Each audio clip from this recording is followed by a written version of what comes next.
ఒక మనిషి పూర్తిగా తను అనుకున్న ఆశయాన్ని సాధించాలంటే అక్కడ ఎక్కడ లోపం ఉంది? సాధించగలుగుతాడా లేదా? అనేది ఒక మాట చెప్తానండి. యెస్. మనిషి ఆలోచనతో పాటే తన సక్సెస్ ఉంది, తన ఫెయిల్యూర్ కూడా ఉంది. ఓకే.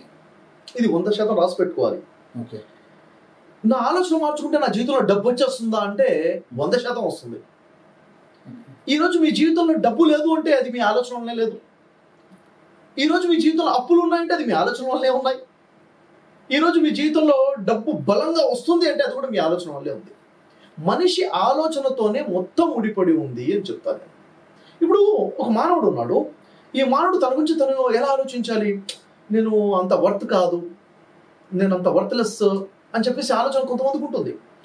నేను అంటాను కదా, నువ్వు ప్రపంచాన్ని చూడటం తర్వాత కానీ ముందు నిన్ను నువ్వు చూసుకో అని చెప్తావు. Understand yourself. నువ్వేంటో నీకు తెలిస్తే నీ గురించి నువ్వు ఎలా మాట్లాడుకోవాలో నీకు తెలుస్తుంది.